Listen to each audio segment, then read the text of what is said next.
E aí, galera, beleza? Como é que vocês estão? Meus amigos, o vídeo de hoje divide aqui em 5 temas e acredite se quiser, a direita brasileira ganhou 2 aliados em 2 pautas diferentes no dia de ontem. O primeiro, Felipe Neto se coloca contra dar dinheiro para a Rede Globo. E o segundo, Randolph Rodrigues é a favor do desenvolvimento nacional, fazendo com que o Brasil explore as suas riquezas. E obviamente a gente vai comentar sobre isso. Quero começar falando sobre o PL 2630, o que a turma andou discutindo nas últimas horas, e eu quero mostrar para vocês 2 vídeos da turminha da esquerda, um deles do próprio José Disseu, falando algumas coisas que deixam bem claro por que eles querem tanto controlar as redes sociais. Aí depois a gente vai falar das CPIs, das mesmo no plural. Além do dia 8, vamos falar do MST. Essa tá dando muita preocupação para o PT.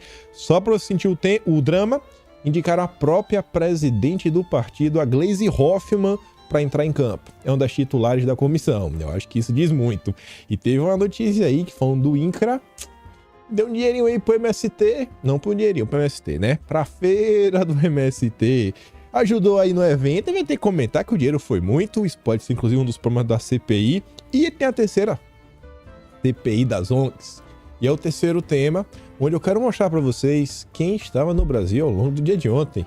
Malloch Brown, o presidente mundial da Open Society do Soros, e também o Klaus Schwab, o Fórum Econômico, tava junto com o Alckmin, tava no Planalto. Depois, para poder falar do Brasil da picanha, só notícia ruim, óbvio, né? As notícias aí das coisas, das pautas do governo, mas fé em Deus, não vão avançar. E também quero falar sobre a economia, né? Então, também não deve vir muita notícia boa. Mas vamos lá, que a introdução já foi muito longa. Isso daqui era meio que já esperado. Mas para você ver que a coisa é tão absurda, até a Folha de São Paulo fez questão de comentar. Não só a Folha de São Paulo, mas o Globo, Metrópolis, o Estadão. Tem algumas coisas que é demais até pro PT. Mas o PT não tá nem aí. Ele vai e faz, não importa se é governo, se é nada. Se fosse o partido, a gente entendia. Mas o governo Lula usou uma conta oficial para zombar da cassação do Deltan Dallagnol. O governo do presidente Dilma usou um canal oficial nas redes sociais para zombar da cassação do deputado Deltan Dallagnol. O perfil do governo do Brasil usou uma imagem de PowerPoint para celebrar feitos do governo em clara referência à apresentação do então procurador, que acusava Lula de liderar uma quadrilha. E a imagem é essa daqui, ó. 137 dias de governo, tudo está ligado, todos esses pontos, etc e tudo mais. Essa imagem foi postada em algumas redes sociais e gera aquele simples questionamento.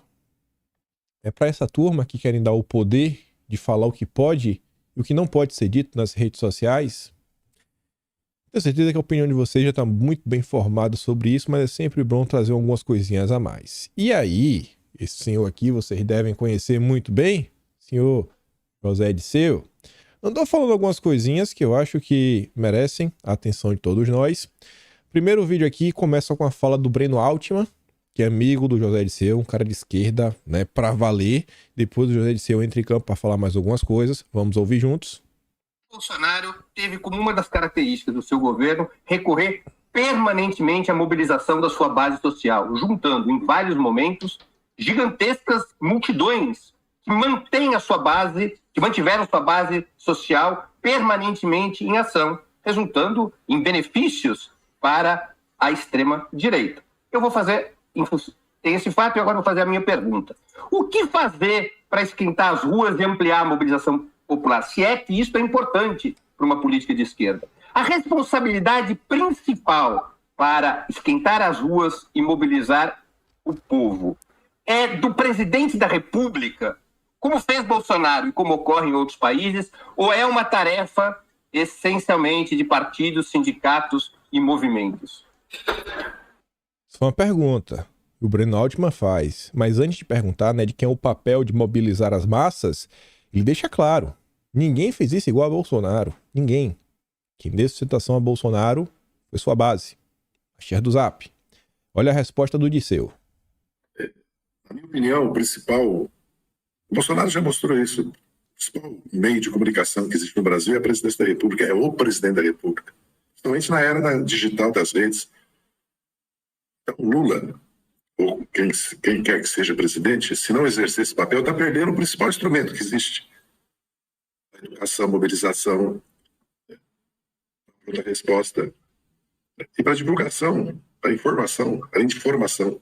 Eu acredito que, eu não sei por que o Lula não faz mais live, não dá mais entrevista, não fala mais. A situação atual, nós vencemos a eleição por todos os fatores que vocês sabem, não vou analisar aqui agora. Então agora qual é o desafio? Ou nós, agora, nos voltamos para a organização, tanto da reorganização dos sindicatos em outros termos, que é outra classe trabalhadora, e dos partidos políticos, e voltamos para a mobilização social, ou nós vamos ter um problema gravíssimo. Porque o período que nós vivimos é de repressão e de hegemonia do pensamento de direita, que começou lá em 13, e agora nós estamos vivendo um momento que a direita já tem toda a força que tem nas redes. Outra coisa, a esquerda demorou muito para entrar nas redes, demorou muito para perceber o que era a extrema-direita. E agora nós estamos com o desafio de novo. Se nós continuarmos como nós estamos, não vai acabar bem. É preciso dar um giro total cada partido político, cada força política, sindical, popular, para repensar, reorganizar e trabalhar para que esse 1º de maio é um retrato trágico da nossa situação. E por que trágico? Porque o 1º de maio foi um fiasco, não foi quase ninguém. Os vídeos aí que circularam do Lula foi um negócio assim patético. Patético, mas a Globo não vai falar sobre isso, vai abafar, e os outros jornais vão seguir na mesma tônica. E aí perceba, o José Dirceu, você tem que ver assim, vamos lá sobre a perspectiva do que ele disse e das preocupações do Dirceu. O primeiro ponto, ele usa Bolsonaro como exemplo, ou seja, Bolsonaro é um case de sucesso a ser replicado. Ele fala, cara, olha isso que ele fez. Olha as lives, não sei porque o Lula não tá fazendo live, não tá dando entrevista. Criticavam tanto o Bolsonaro, mas o que sobrava de comunicação governamental para mostrar o que realmente vinha sendo feito, porque a imprensa ela tinha um papel central em destruir a imagem do presidente da República, no caso de Bolsonaro. Agora, mesmo com o apoio da imprensa, a informação não chega, principalmente porque as pessoas estão cansadas de ouvir o que a imprensa tem para falar, etc, tudo mais. Antes ouviam por quê? Porque existia aquele ódio contra Bolsonaro canalizado, o que fez várias pessoas se movimentarem. Agora, os eleitores aí do Dilma querem saber do Big Brother, né? De algum reality show que tá passando na TV, não sei qual reality show da moda do momento. Além disso, no final ele deixa bem claro, né? A direita tá vindo aí desde 2013, dominou a rede social, tá bem claro aí a fala do Dirceu, ele diz que a esquerda tá ficando para trás. Então, já que eles não conseguiram criar uma militância, pessoas que realmente se importam com o futuro do Brasil, porque quando o cara começa a acompanhar a política mesmo, e ele faz um questionamento sério, ele tem uma honestidade intelectual, vamos falar assim, e acaba vendo que a esquerda brasileira, pelo menos os petistas, normalmente não estão num caminho muito bom. Então ele tende a não apoiar o Dilma. Então o Dirceu está bem preocupado. Então qual é a solução? Vamos controlar as redes sociais. Vamos passar o PL 2630. Ainda nessa live, essa outra senhorita aqui comenta, o primeiro recorde ali foi da Elisa, esse aqui da Tsuki, olha o que ela disse. O presidente Lula, ele é reconhecidamente internacionalmente como esse líder muito capaz de ter uma interlocução e uma comunicação com a sua base e com a população de uma forma muito forte. Agora, nesse seu 3º mandato, ele está vivendo uma situação que ele não viveu nos outros mandatos, de ter uma base social mobilizada, mesmo que por um líder que neste momento possa estar mais debilitado, mas que mantém uma força de fidelidade e lealdade da sua base extremamente forte, que é o ex-presidente Bolsonaro. Então, esse é um desafio absolutamente intrigante, gigante, para a gente observar nesse próximo período. Como que o governo vai conseguir, com uma base parlamentar completamente instável e ainda não consolidada, muito longe de ser consolidada, com movimentos, sindicatos, partidos também, sem uma capacidade mobilizadora que se equipare ao que foi, inclusive, a capacidade mobilizadora do anterior governo, e algo que todo mundo aqui no chat colocou e que é um desafio do nosso tempo. Como lidar com as redes, como lidar com a internet, com os novos meios de comunicação, com as novas formas de organização social, com as novas formas de mobilização, de construção de adesão que estão aí, que eu acho que esse é um dos grandes desafios também para esse governo. Mais um reforço, né? Estão preocupados com a rede social, cara, como fazer, por onde ir, por onde não ir, como é que a gente vai resolver esse problema, como lidar com os desafios da nova era. Eu até fiquei surpreso aí, o nome da senhora é Ana Prestes. Você vê, tá dando um mínimo respeito, né? O ex-presidente Bolsonaro, um xingou de gênio, isso, aquilo, outro. Chega o dia que o Opera Mundi tem mais respeito para tratar Bolsonaro do que a Rede Globo, que fala os piores nomes na hora de se referir ao ex-presidente. E tantos outros jornalistas, né, que falam coisas ainda piores. Então a turma, assim, não sabe o que fazer. E ao longo disso, você vê na fala dela, isso aqui é esquerda falando, isso aqui é petista. Petista tá falando, não tem base. Não tem base, não tem apoio social. O que é que vinha sendo discutido desde a época da transição? Alguma forma de voltar, algum tipo de ajuda, né, para os sindicatos? Não diretamente do governo, mas vamos ver como a gente pode fazer, né? Como pode voltar, quem sabe, o imposto sindical. Porque o governo nunca esteve tão fraco no Congresso e sua base não tem mais, né, a mortadelinha para movimentar os sindicalistas. Mas vamos continuar voltando para a questão do 2630. Tudo é questão de comunicação. O Estadão conta que a Câmara incluiu remuneração a pastores em pele das fake news. Só que além disso, também tem a questão dos jornalistas.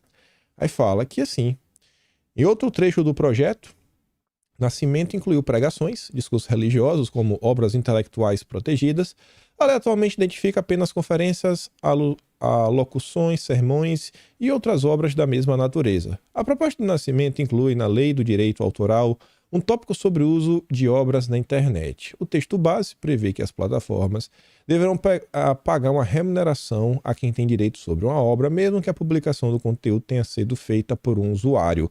Ou seja, uma pregação religiosa disseminada pelas plataformas obrigaria as Big Techs a remunerarem o pastor que a proferiu. Vídeos com pregações de pastores são frequentemente compartilhados nas redes sociais. Tá começando a virar um negócio meio engraçado. Porque eu tenho pra mim que se uma pessoa fizer uma pregação na rede social, ela já vai receber. Aí eu questiono, assim, pelo menos aqui nessa plataforma, né, no YouTube. Mas tem algumas outras plataformas no Brasil que elas não remuneram ninguém. Então, assim, toda plataforma agora vai ter que remunerar, todo usuário vai ter que remunerar. Não, mas só um tipo de conteúdo, não. Esse aqui tem remuneração, esse outro não tem, artista tem. E vai entrar piada também, vai entrar humor, vai entrar teatro, jornalismo, só se for daquele jeito, né? Grandes empresas, 24 anos no mercado, com editor, isso, aquilo, outro. Realmente é para combater as fake news? É para combater as fake news? Só que a questão que envolve a Globo, você vê, ó, conteúdo jornalístico e artístico.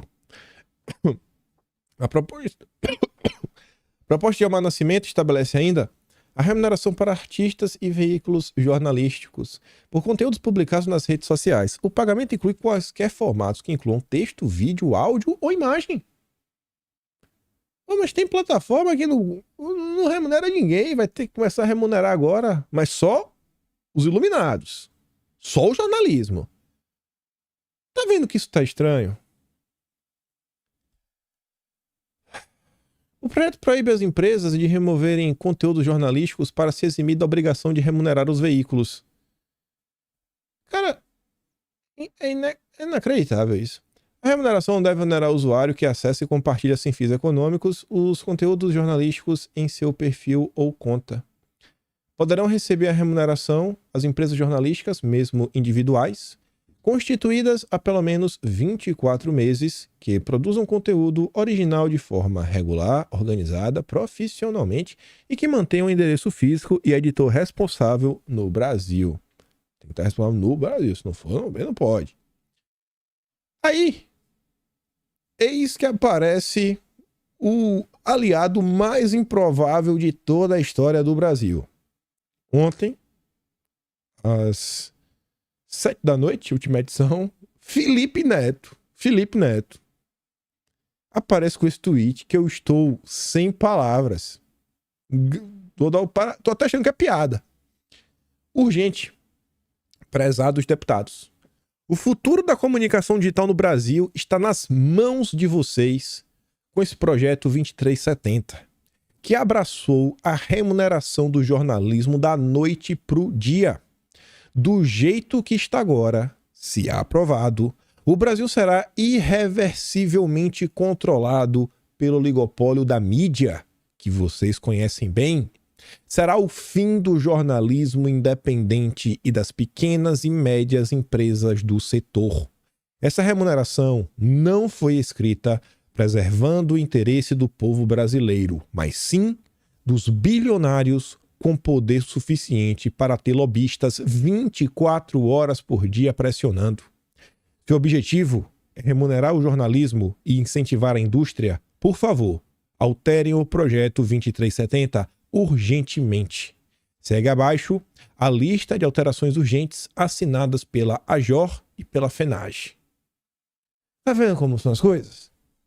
Mas não é que eles querem tirar o jornalismo, é porque a forma que está sendo construída vai cair na conta da Globo. Aí a turminha tá vendo, eita, a Globo tá dando a rasteira na gente. Estávamos achando que todos nós íamos ganhar um trocadinho. Não, a Globo vai tomar tudo. Agora é tarde, né? Mas tá aí, ó. As agências, não, vamos manter, mas vamos fazer aquelas alterações, né? Do jeitinho. Porque do jeito que tá, o principal favorecido vai ser a Rede Globo. Aí o Felipe Neto recebe um comentário do Thiago dos Reis, o maior mentiroso da turma do Lula. Este foi exatamente o jabuti que eu e outros youtubers denunciamos no Pele das Fake News e que conseguimos remover do projeto. A troco disso fui xingado de todos os nomes e atacado por todo mundo, inclusive da esquerda. Tiraram do Pele das Fake News e colocaram em outro projeto de tramitação urgente. Aí o Felipe Neto fala assim, ó: a minha luta sempre foi pela remoção da parte da remuneração do jornalismo no PL 2630. Deve ser tratado em separado, com amplo debate e transparência. Daquele jeito. Aí, mais um perfil de esquerda. Depois ele responde aquela postagem do Felipe Neto. É o Rony Teles. Esse também gosta de mentir, viu? Eita! Enquanto a gente se reunia com a Glaze, na verdade você vê o Gleison, né? Mas deve ser a Glaze. A Glaze, para apontar esse absurdo, era atacado por ex-colegas no Twitter com a ajuda dos Sleepy Giants. Minha família exposta, prints expostos, tudo para me calar. E você aqui junto com a galera dizendo que o projeto precisava ser aprovado com urgência, não querendo te atacar, mas enquanto você fazia propaganda, a gente estava tomando porrada e não sendo ouvido. Vocês, daí a direita inteira, Rony Teles. Oh, meu Deus. Aí ele tá falando aqui da Rede Globo em todo lugar que vai. Todo lugar vocês estão aí, passando pano pro PT, passando pano pra petista. Mas graças a Deus que pelo menos isso daí vocês estão falando, estão abrindo a boca. Eu quero ver o que os petistas vão fazer. Se vocês vão falar do Lula, e vamos falar que o Lula não tá sabendo disso, que o Lula vai ser enganado pela Rede Globo mais uma vez. Independente disso, eu espero que, pelo menos nisso, sabe, esquerda e direita entendam que um projeto de lei que vai favorecer financeiramente os grandes grupos, como a Rede Globo, isso é uma coisa terrível para o Brasil. Espero que nesse ponto as pessoas possam deixar a diferença de lado e os deputados entenderem o que é que está em jogo na mesa nesse momento. Grava essa parte até dos oligopólios. Eu podia emplacar o terceiro tema direto, para ver que petista não tem... Como é que pode falar, né? Petista não é condizente com o que ele diz, né? Ele é hipócrita. Mas vamos continuar falando aqui das CPIs no plural. A Folha de São Paulo soltou mais uma nota sobre uma coisa que a gente tá falando aí tem dias. Mas tô falando, né? Vamos observar para ver o que é que vai acontecer. Não consigo bater o martelo, dizendo que a Câmara instala CPIs no MST, da Americanas e da Apostas, enquanto a investigação no dia 8 perde força. Perde força, você vê que a própria imprensa tá deixando meio de lado, não comenta muita coisa, etc. Tudo mais. Aí diz que a comissão mista que investigará atos golpistas com deputados e senadores ainda não tem data para ser instalada. Isso foi o que a Folha disse. Por outro lado, a Veja fala, com 18 titulares, a CPM dia 8 já pode ser instalada, se quiser, que já tem maioria, tem 18-32. Aí diz, né, com a indicação de mais da metade do colegiado, a comissão mista já pode ser instalada. Já tem data? Ainda não. Vai ser instalada? Até o momento, não tem data.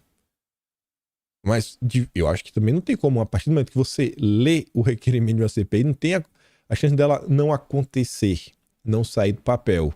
Mas tá daquele jeito. Empurrando com a barriga, vamos ver, né? Perde força, não. Depois, acabou, tem isso, tem aquilo outro. Os petistas aí dizem que vão fazer acontecer, mas estão deixando a coisa avançar. O que eu sei é que a CPI da MST foi instalada e a Helene Cantanhede, que escreve no Estadão e é da Globo News, tá revoltada. O governo foi descuidado e a CPI do MST não será contra o MST, mas contra o próprio governo? É só ver a cúpula da comissão? Como assim? Já tá evidente? Helene Cantanhede é evidente? Vamos ouvir o que ela disse lá na Globo News. Olha qual é a preocupação da Rede Globo, né? Meu Deus, temos que proteger o Lula. Cadê? Aqui.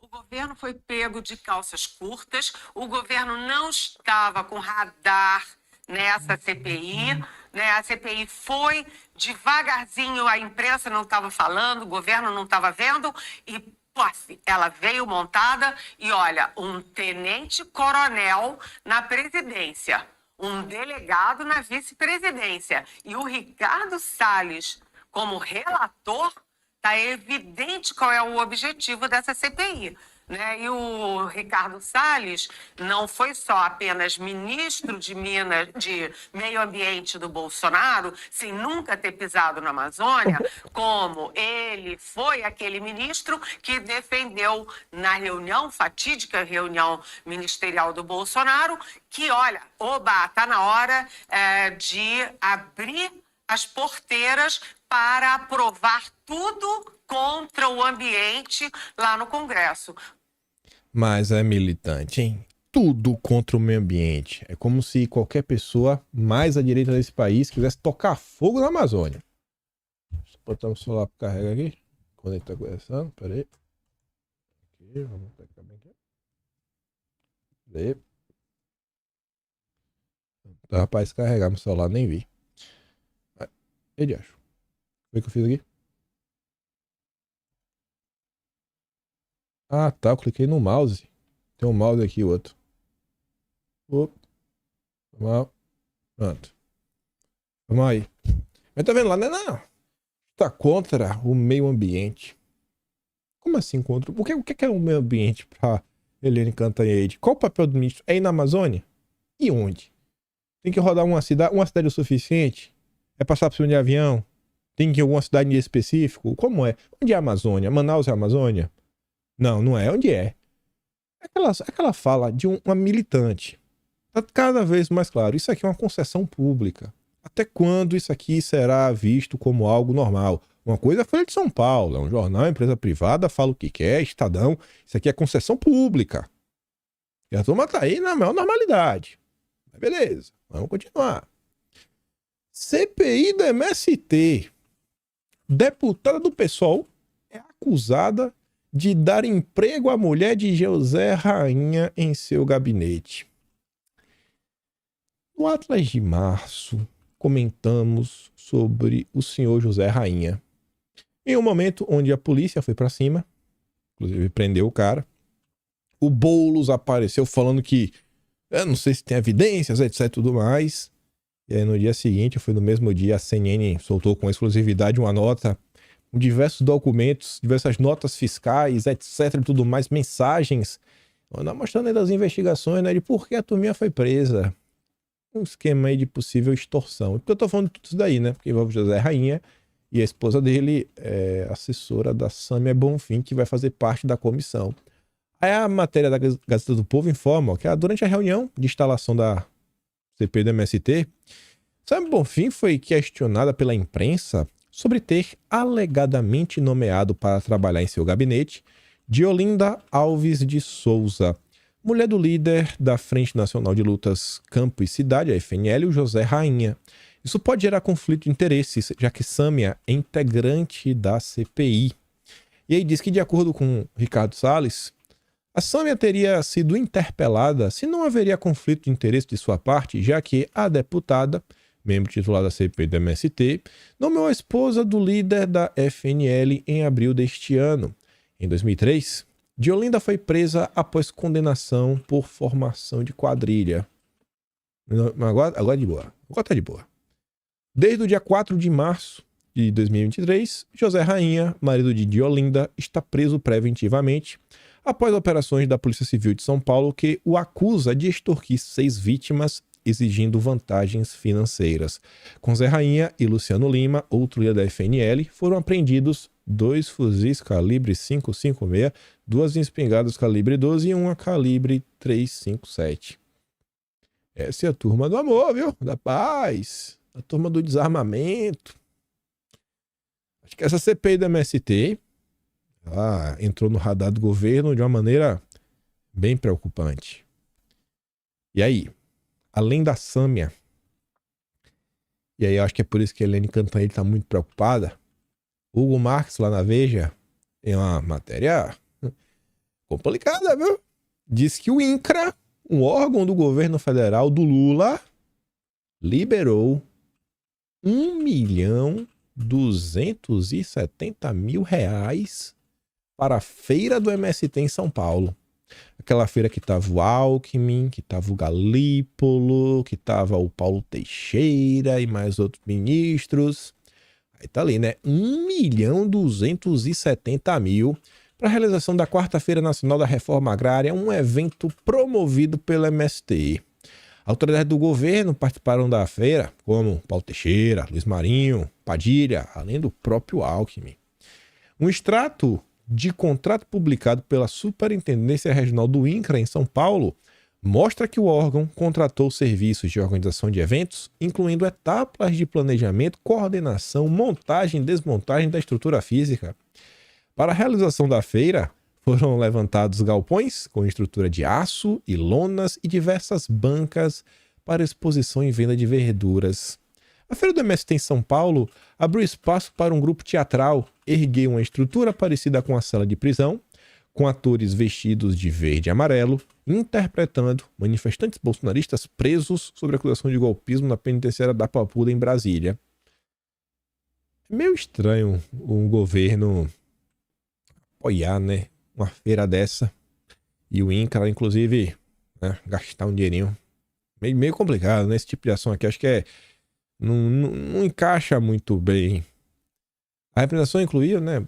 Vou ler o resto. Segundo o INCRA, foi questionado pela Veja, houve apoio à feira do MST porque ela atende ao público-alvo da autarquia, os assentados da reforma agrária. Segundo o órgão, a iniciativa permitiu a divulgação de políticas públicas destinadas às famílias de assentados, como os programas de educação Pronera, aquisição de alimentos, o PAA, e a compra direta do governo PENAI. A CPI do MST resolveu iniciar seus trabalhos, convocando alguns funcionários do INCRA nos estados, para começar a questionar algumas coisas e tentar entender quem está por trás do financiamento do MST. Eu acho que essa notícia, né, ela cai como uma luva diante de tudo que está acontecendo. E aí, o que a gente comentou no vídeo de ontem, e eu acho que não precisa ser muito inteligente para pensar nisso, onde muita gente está falando que essa CPI pode dar muito problema para o governo, muito problema, é só ver como estão se movimentando, o que eles vêm fazendo, toda essa movimentação na imprensa falando que não, que tem que tratar com respeito, o CPI é ruim, é um negócio policialesco. Aí tem o grupo Prerrogativas se predispondo a ajudar, né, o MST. E aí agora, a Gleisi Hoffmann, a presidente nacional do PT, foi escalada para ser titular desta comissão. Tá legal. A própria Gleisi vai ser titular. Um sinal do empenho que o partido tem na questão, né? Será que o PT tá com medo? Será que a CPI pode gerar desgaste para o governo? Esse é um dos motivos? É o que tá aparecendo. E aí, ainda falando de CPI, essa daqui irá ocorrer no Senado e terá 11 membros, como foi a CPI da pandemia. E dos 11 membros, temos pelo menos 6 titulares que são bolsonaristas. Ou seja, que a turma não é petista.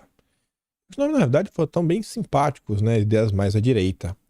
E eu achei engraçada como o Alisson Matos, o jornalista, né, que escreve essa matéria, ele narra algumas coisas. Ele cita lá todo mundo que tá aí no grupo desses 6 mais à direita, que vão fazer oposição ferrenha ao governo e tudo mais. Ele fala assim, ó, o partido de oposição formalizar a indicação de 6 nomes para compor a CPI das ONGs, que já pode ser instalada no Senado. A comissão terá 11 membros titulares e 7 suplentes. A maioria é bolsonarista e da bancada ruralista. Aí olha agora. O objetivo da CPI é investigar a atuação de ONGs internacionais na Amazônia e sua relação com o governo.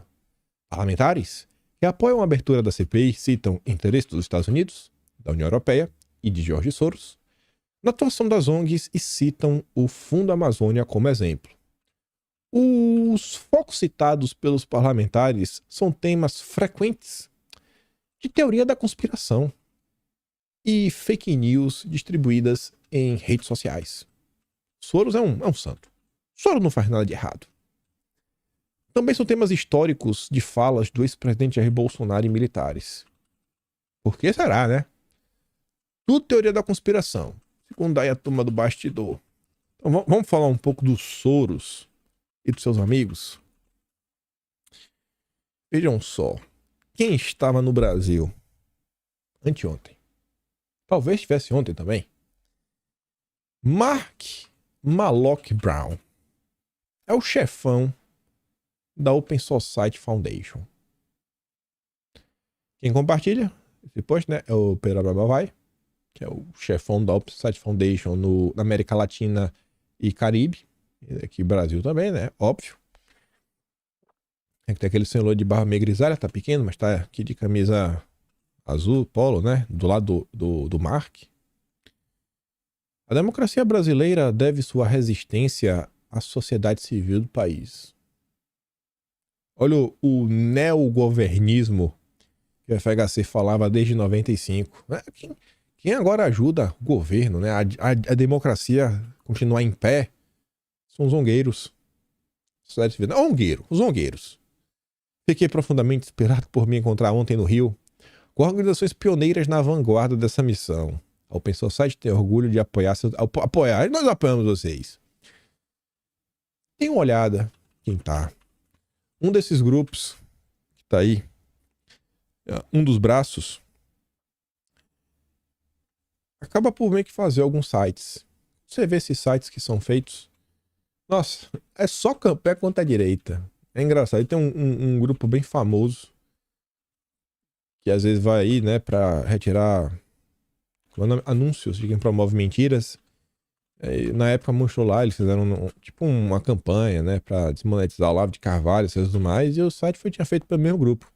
Outra coisa interessante, eu falei com vocês umas semanas atrás que nos meus olhos, o turning point do Felipe Neto, aquele ponto que ninguém levava ele a sério na imprensa e não, agora o Felipe Neto é a sumidade. Foi ali em maio de 2020, e no momento do pós-ida dele no Roda Viva, e desde então foi numa crescente. E uma dessas ONGs que tá aí é exatamente da uma senhorita que o Felipe Neto agradeceu por ter sido uma das responsáveis por fazer a ponte para ele gravar um vídeo onde ele falava que não Trump, mas Bolsonaro era o pior presidente do mundo. Porque estava rolando um vídeo circulando no New York Times que o Trump era o pior presidente da história. E Felipe Neto foi no New York Times falar que não. E ele foi falar de Bolsonaro. Quando Felipe Neto fez esse vídeo, na época ele inclusive também foi compartilhado pelo predecessor, né? O cara que veio antes do Mark Malloy Brown. Também era o chefão da Open Society Foundation na época. Esqueci o nome do senhor agora. A gente comentou em vídeo em 2020. Avançando. O grande Mark. Você vê o estilo dessa galera. A galera tá... Meu Deus do céu. Tá meio velho pra ficar fazendo maldade. Tá meio velho pra cuidar dos netos, né? Vai curtir a vida um pouquinho. Não atrapalha o Brasil. Mas olha lá. Prazer em encontrar com a Sônia Guajajara, primeira-ministra dos povos indígenas do Brasil. Uma nova voz política extraordinária para os direitos indígenas, onde apenas 18% do Congresso é feminino. Uma força pioneira para a representação das mulheres. Engraçado, né? A Guajajara tá em todas. Estava lá com o Leonardo DiCaprio. Os petistas no passado um dia questionaram a Guajajara. Os petistas do passado falavam que o Soros era um grande problema. Atualmente não. Ontem até perguntou, ô petista, por favor, vocês podiam ser um pouco coerentes.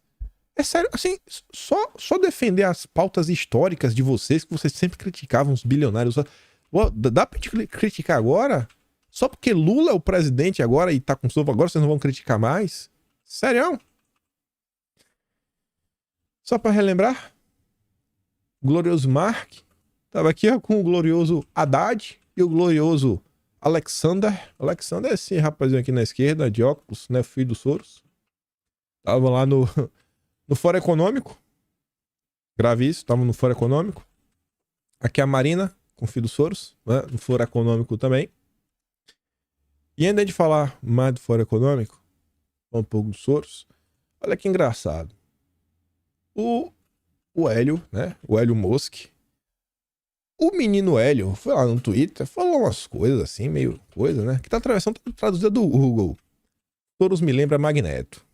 O cara fala umas coisas bem pesadas aí, né? Sobre a história de Magneto do X-Men.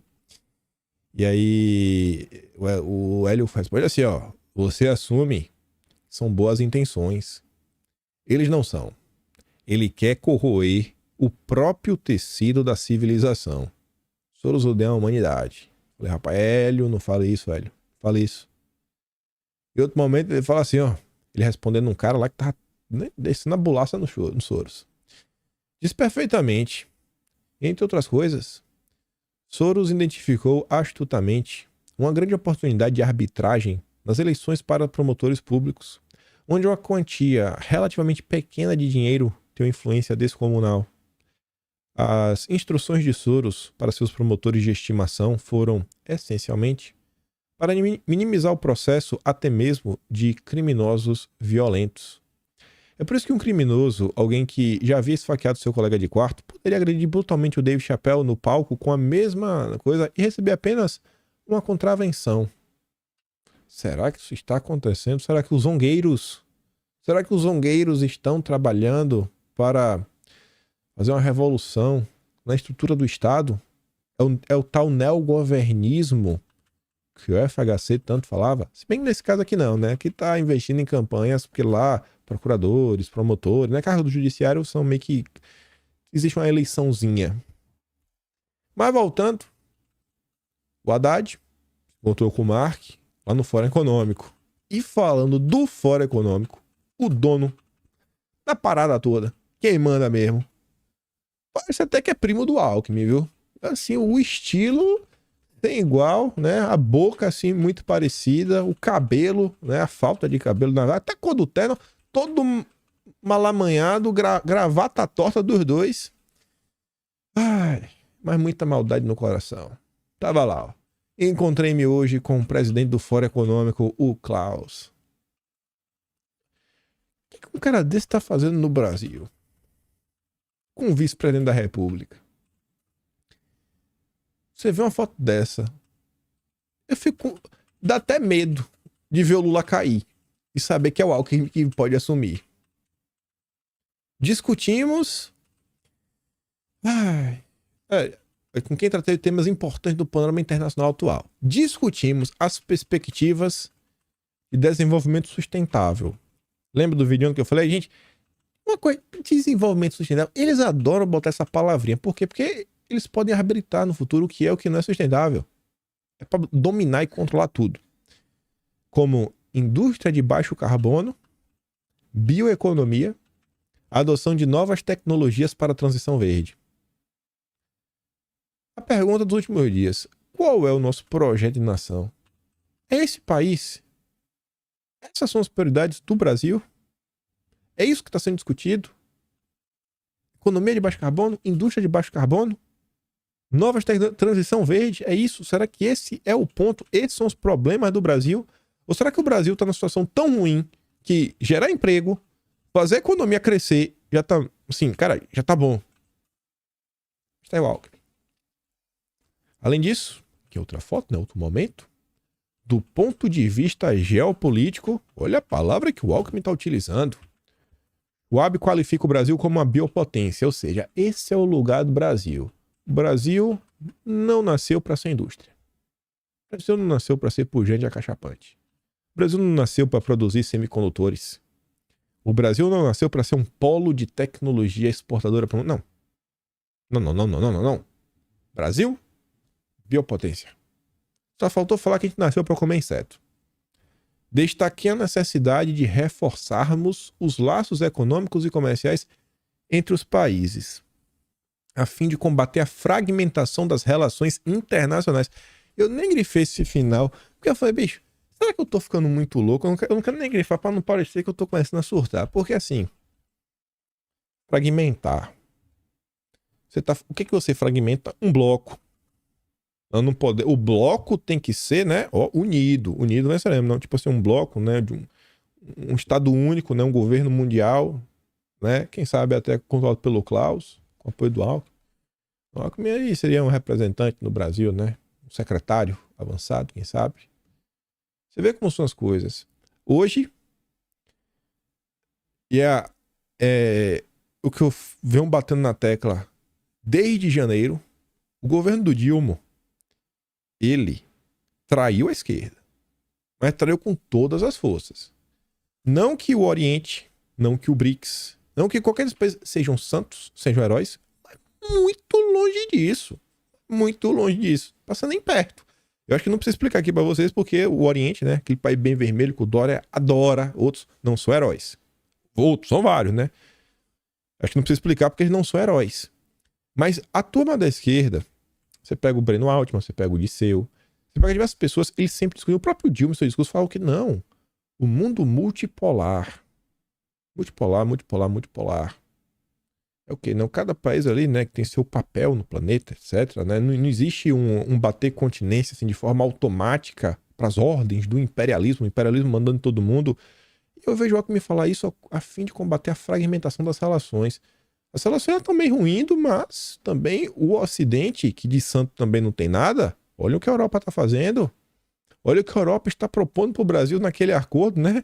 União Europeia-Mercosul, vocês entram com a busanfa, a gente entra com um pé bem grande na bunda de vocês, né? Vamos explorar até o talo.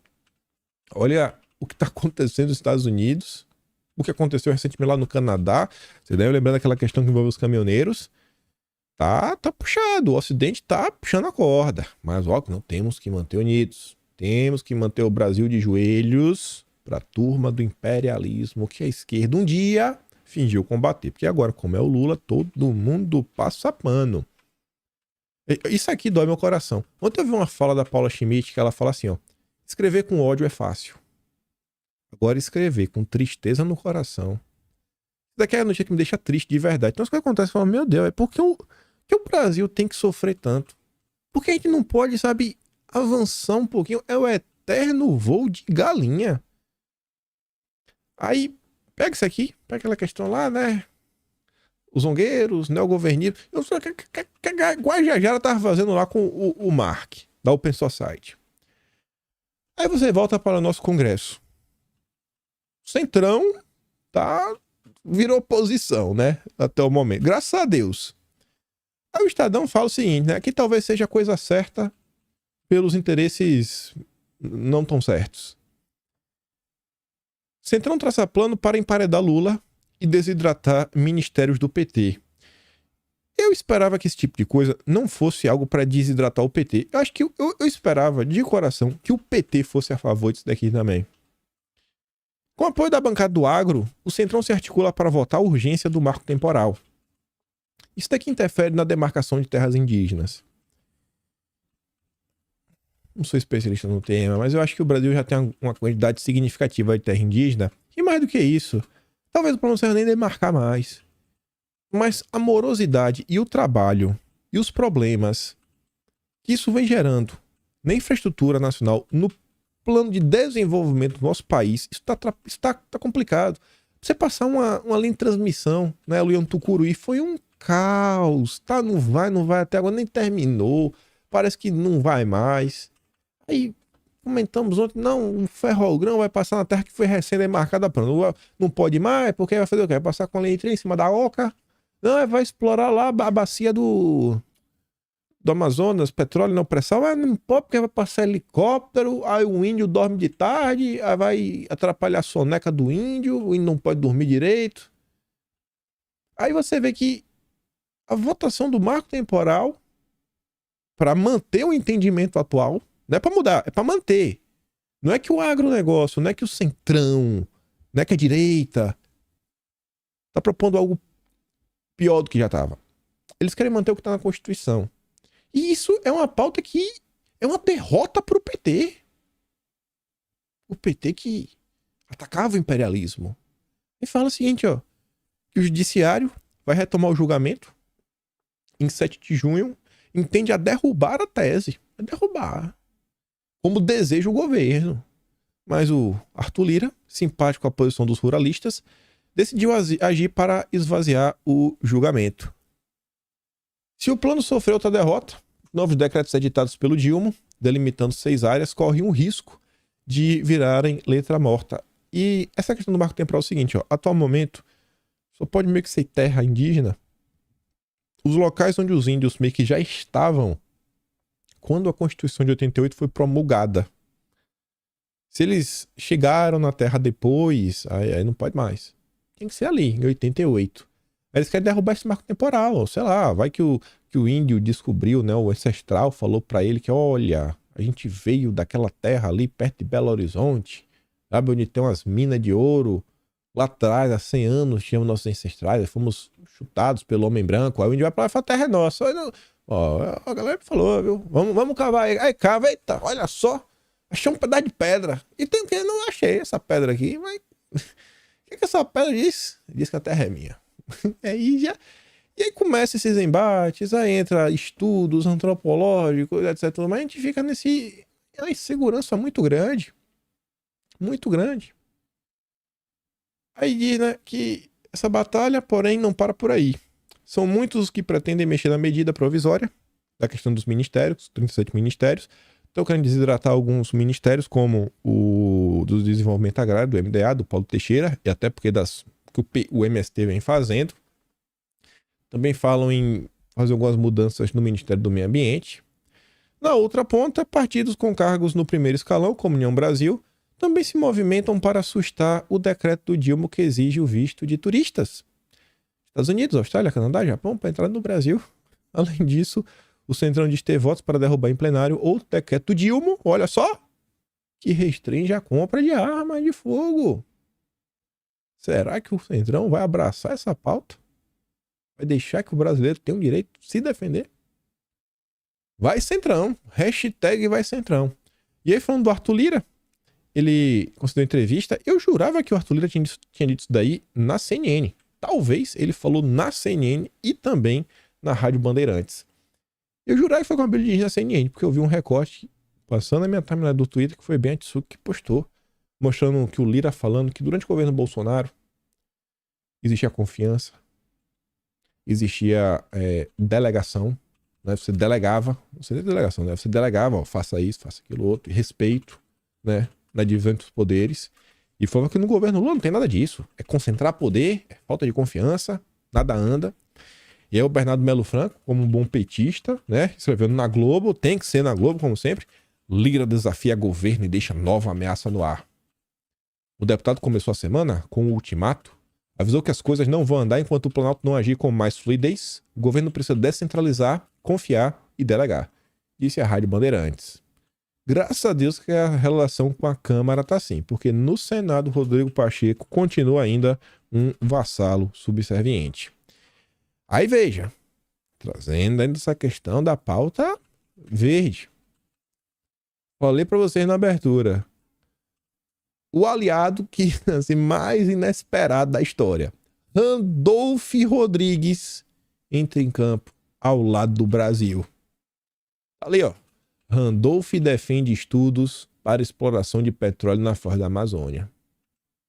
Segundo o Randolph, o ponto onde a Petrobras deseja furar um poço fica a uma distância de 580 quilômetros da costa brasileira e não na Amazônia. Só são 600 quilômetros. Mar. Para ele, dizer que os estudos podem ter impacto na floresta seria o mesmo dizer que Belo Horizonte pertence ao Rio de Janeiro. É a mesma distância. O que foi que aconteceu com o Randolfo Rodrigues? Onde estava esse Randolfo Rodrigues no governo Bolsonaro? Eu não estou fazendo essa pergunta aleatória. Vocês vão entender já por quê. Abre aspas. Não tem nenhuma ameaça ambiental. O mesmo risco ambiental que tem nesse lugar tem na exploração da costa fluminense? Tem na costa de Sergipe? Ou na costa do Rio Grande do Norte? Sim, Randolfo. É exatamente isso. Gente, o risco de vazar a exploração de petróleo no Rio de Janeiro é o mesmo risco de vazar na Amazônia. Não tem nenhuma diferença. Não é mais arriscado vazar na Amazônia do que é no Rio de Janeiro. A turma negou. Ele ia comentar. Ao painel. Randolfo Rodrigues defendeu que os estudos devem ser feitos para dar oportunidade do Brasil decidir. Olha o que o Rodolfo coloca na mesa. A gente tem que fazer uma escolha de nação. Uma escolha de Brasil. O Brasil não vai mais abrir nenhum poço de petróleo em mais nenhum lugar. Não vai mais nenhum. Enquanto os Estados Unidos está abrindo novos poços lá no Alasca agora. Não vai cavar mais nenhum poço de petróleo. Vai renunciar em definitivo a essa matriz fóssil. Ou ainda vai fazer a exploração da matriz fóssil de petróleo pelos próximos 40, 50 anos, enquanto essa matriz energética ainda estiver atual. Porque tá. Os carros utilizam, a indústria utiliza. E gente, olha só. Eu tô com um saco de jujuba aqui em cima. Minha mãe trouxe pra mim. Você sabia que plástico é feito de petróleo? Vocês já olharam a quantidade de coisas que é feita com petróleo? Petróleo não é só gasolina, não. O petróleo está muito longe de ser apenas gasolina e diesel e combustível. Está muito longe. É fonte de matéria-prima para diversos produtos. É uma das commodities básicas da indústria. O Brasil não tem indústria. Não tem nada. O Brasil não pode explorar commodity. Não pode ter indústria. É a biopotência. O que é isso? Eu não sei. Mas o Alckmin estava lá entregando no Brasil de mão beijada pro Klaus. Aí eu fiz questão de trazer. Eu gosto. Se tem uma página que eu gosto de ler os comentários, é a Folha de São Paulo. O leitor médio da Folha de São Paulo é o retrato do que virou a esquerda nesse Brasil. Olha aqui. Marco Moreira. O referido senador agora é especialista em meio ambiente, conhecedor geral do universo, deveria permanecer em silêncio até o relatório do IBAMA.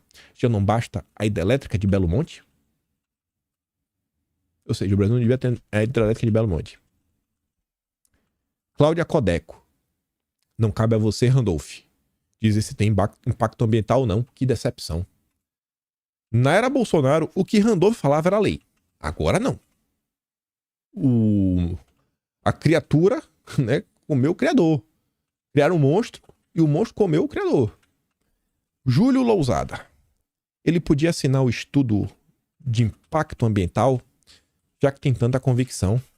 Daria para ouvir uma fala dessas de grande parte do Senado, mas nunca de um senador da rede. Vocês estão entendendo? Eu tô falando, se a gente começar a simplesmente questionar qual o prazo de país, em 6 meses, todo mundo vai perceber que só quem está preocupado com o Brasil é a direita. Prazo de Brasil, prazo de nação, qualquer outra coisa, né? As preocupações reais. Que Brasil nós queremos? Vai ficar bem claro. Quem está preocupado com o Brasil e quem abraçou a agenda woke, né? Sem nem pestanejar. Aí você vê, ó. Na noite de ontem, o G1 noticiou, o IBAMA negou a licença. Não vai ter. Não vai não. Perfurar a bacia não vai ter, não. Não. Tá negado. O risco ambiental é muito grande. E aí que eu falei o seguinte, né? O que mudou? Não era Bolsonaro. Era Bolsonaro, Randolph. Eita, Randolph. Se tivesse dado uma ajuda, irmão. Petrobras contesta a IBAMA e pede liberação de novo pré-sal. Petrobras contestou, mas não sei se vai não. Com 2.200 km de extensão, o trecho é considerado pela estatal como a última potencial fronteira da exploração petrolífera no Brasil. Eu trouxe um parágrafo. O IBAMA, esse mesmo IBAMA aqui que negou a licença, ele estava se encaminhando para liberar a perfuração. Ia deixar andar, ia avançar. Mas com a virada do governo federal, de Bolsonaro para Lula, o processo passou a ser revisto pelo órgão ambiental. Mudou, né? Fazer o L, a turma é tão simplista, né? É tão simplória. As pessoas são tão limitadas. Eles não entendem. As pessoas, sinceramente, elas não conseguem entender quão complexo é um país, quão complexo é uma estrutura burocrática estatal, tamanho do Leviatã brasileiro, e quão longo podem ser, né? E quão amplo os impactos na vida do cidadão. Lá na frente vai estar aí os países, etc. e tudo mais. Você vê, a gente trouxe aquele texto do Atlantic. Um texto aí, uma publicação, Partido Democrata, falando que, cara, a gente tem que rever aqui o que a gente está fazendo. Temos que repensar aqui na indústria nacional, desenvolvimento nacional. Porque as coisas como estavam indo, né, a globalização e o bipartidarismo, o consenso de Washington, isso tá errado. E deu errado por quê? Porque lá tem uns países, né, no Oriente que não estão seguindo as nossas regras. E eles se industrializaram para valer. Para valer. Hoje o mundo está numa corrida em torno da reindustrialização. O mundo inteiro. O Brasil tem tudo. É uma população com todos os problemas, mas continua sendo Brasil. Tem riqueza para dar, vender, emprestar, mas não avança. Não avança. Tá? Tem grilhões. E esses grilhões você vê que parece que é algemas que vêm de fora do Brasil. Aí, só para encerrar, falei já muita coisa. Já falou do seu tema, mas nem vai dar tempo. Olha isso daqui, gente. Qual o projeto de Brasil que a gente quer? Quais são as preocupações realmente que deveriam estar na mesa na tomada de decisões? Simone Tebet. Vou ler o que o Leonardo Coutinho falou primeiro. Quem vê essas prioridades até pensa que o Brasil é a Suíça. Saneamento 100%, água tratada 100%, coleta e destinação do lixo, transporte público, infraestrutura portuária, rodoviária, urbana, rede de internet nas escolas e no campo. A lista de sucessos é longa, vai Brasil. Eu acho que o Leonardo Coutinho está pontuando tudo que deveria estar num projeto de Brasil. As principais preocupações. Não para Simone Tebet, que é ministra do Planejamento. Ó. As prioridades do Brasil nas relações com bancos de desenvolvimento. É o quê? Indústria? Desenvolver o Brasil? Crédito barato e para todos? Não! Sustentabilidade? Equidade de gênero e raça? Integração regional? Disse a Simone Tebet para Sérgio Dias Granados, presidente executivo da agência Agenda CAF. A prioridade da Simone Tebet é a Agenda SG. Ministério da Comunicação agora conta com um grupo de trabalho para construir política de raça, equidade e direitos humanos. Essa é a são os grandes problemas, os grandes desafios do governo Lula. Diversidade. Entidades da sigla vão à justiça e pedem 5 milhões de Nicolas por, sei lá, né? Aquelas coisas que rolou. 5 milhões. 5 milhões. As mesmas entidades estudam entrar com ação pública contra o Bruno, da dupla Bruno e Marrone. Porque ele fez uma pergunta que não pode. Fóbica. Ele perguntou para uma repórter, né? Se ela tinha um documento desse tamanho, grande, né? Perguntou, você tem? E aí? Aí não dá, né? O entendimento das entidades é de que houve dano moral coletivo. Porque esse tipo de ofensa é muito usada contra a coletividade das pessoas trans. Aí, olha que engraçado. Eles querem entrar com ação coletiva. Mas, você vê, né? Ele falou com a repórter isso daí. Esse tipo de ação que estão entrando aí, com o mesmo valor, né? Deixa eu ver se você nem botou o valor, mas querem 5 milhões também. Eu acho que são 5 milhões, então eu posso estar errado. Me depende do valor. É um tipo de ação que, caso a pessoa seja condenada, não é a vítima que ganha o valor da indenização. Esse recurso é destinado a fundos para iniciativas de enfrentamento a esse tipo de violência. É uma ação que manda uma mensagem à sociedade de que esse tipo de piada, esse tipo de preconceito não deve mais ser tolerado. Não tolere mais piadas. Teve o caso Léo Lins. Vocês devem ter visto. Justiça proíbe Léo Lins de sair de São Paulo por mais de 10 dias sem autorização por comentários odiosos contra minorias. Aí o Léo Lins, ele não pode fazer. Tá proibido de deixar a cidade que reside por mais 10 dias sem autorização judicial. Proibição de manter, transmitir, publicar, divulgar, distribuir, encaminhar ou realizar download de quaisquer arquivos de vídeo, imagem ou texto com conteúdo depreciativo ou humilhante em razão de raça, cor, etnia, religião, cultura, origem, procedência nacional, regional, orientação sexual, de gênero, condição de pessoa deficiência, idosa, criança, adolescentes, mulheres ou qualquer categoria considerada como minoria vulnerável. Ele até brincou no punk, né? Não pode baixar nem música direito, né? Só se for do homem branco hétero. Proibição de realizar em suas apresentações quaisquer comentários em relação às minorias citados acima. Obrigação de retirar do ar em plataformas virtuais, sites, redes sociais ou qualquer aplicação de internet arquivos de vídeo, imagem ou texto com conteúdo depreciativo mediante em favor das minorias citadas. Comparecer mensalmente em juízo para informar e justificar suas atividades. Acabou, irmão. Isso daqui foi graças ao Danilo Gentili. Graças ao Oscar Filho, ao Fábio Porchat, ao Maurício Meirelles, toda essa turma isentona, ou os petistas pra valer, que fizeram campanha aberta para o Lula. Ah, mas eles não falam que votaram no Lula. Foi campanha aberta, que passaram aí 4 anos mentindo da forma mais baixa que existe para falar, né, que vote nulo no final. Então, é boa. Todo mundo sabia que a eleição seria Bolsonaro versus o cara do PT. Todo mundo sabia. Se você tá contra Bolsonaro, irmão, não vem com esse papo que você tá contra tudo. Você tá a favor do outro. Sem hipocrisia aqui. Então, parabéns, Danilo Gentili. Isso é o que você fez com seu amigo, né? Vamos botar aqui muito entre aspas. Aí você vê essas questões ligadas a discussões tanto judiciais. O Joaquim Barbosa falou que Lula vai cometer um erro se não escolher um negro para o STF. Nada contra.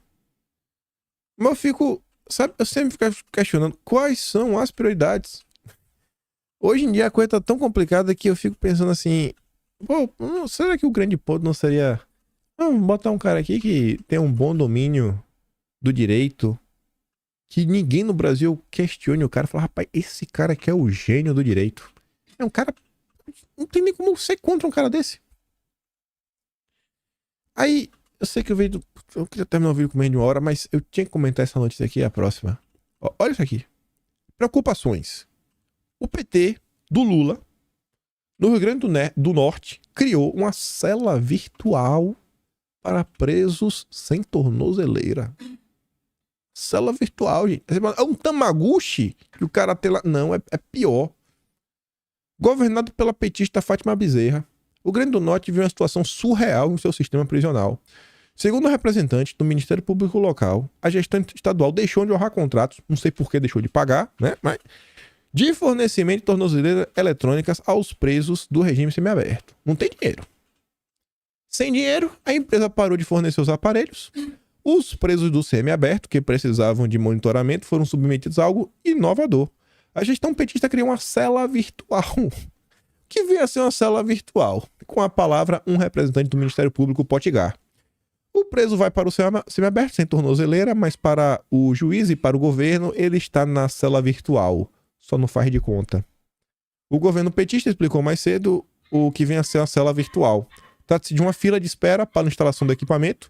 Enquanto ele não chega, o preso está livre, leve, solto, mas o governo jura que está fiscalizando cada um dos 135 detentos que circulam sem monitoramento no estado. Cela virtual.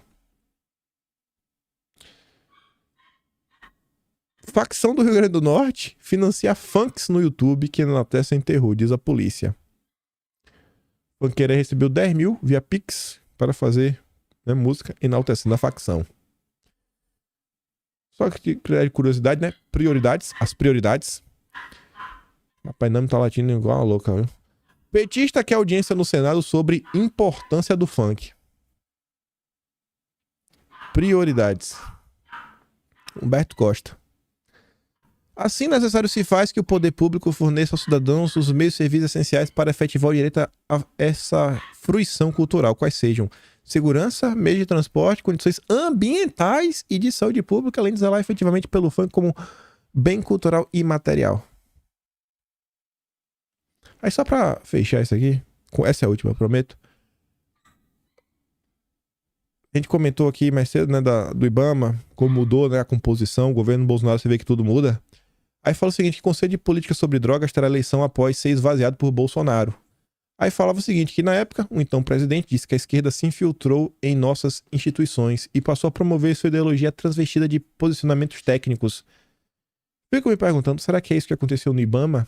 E eu não falo isso porque é um direitista que tá questionando o IBAMA. É porque eu tô vendo o senador Randolfo Rodrigues, que era abraçado pela imprensa como um dos maiores gênios do Brasil, uma das pessoas que nunca erraram, que sempre estava certo e sempre tínhamos que defender o Randolfo Rodrigues. O Randolfo Rodrigues pontuou que, cara, meu Deus, não justifica o que o IBAMA está apresentando. E isso aqui era o governo que a gente tinha, e jogaram no lixo. A década da esquerda se infiltrou em nossas instituições e passou a promover sua ideologia transvestida de posicionamentos técnicos. O decreto que assinei hoje extingue vagas para órgãos aparelhados no Conselho Nacional sobre Drogas e acaba com viés ideológico nas discussões. Uma coisa que a Rede Globo, Natuzaneri, André Trigueiro, Militão sempre acusam Bolsonaro foi de desmantelar o IBAMA. E vocês estão vendo o IBAMA aí do Dilma, né? Eu fico por aqui. Vou mandar todos esses vídeos do Disseu, da Ana Prestes, da Cantanhede lá no Telegram, na descrição. Se gosta do meu trabalho, passa no meu canal. Tem um Antônio Valeu, tem pela inscrição. Fico muito feliz com todo o apoio de vocês, né? Temos aqui todo dia nessas porcarias de notícia e registrando o que acontece. Por mais que doa, tem que encarar, né, a realidade de peito aberto. Mas isso me entristece, sabe? É ver... Cara, perseguição eu já fico triste. Mas colocar o Brasil em segundo plano, o brasileiro não merece isso. Por todos os problemas do brasileiro, com jeito, ele não merece o que estão fazendo. Fico por aqui. Aquele grande beijo e abraço, tamo juntos. Valeu, meus amigos. Fui.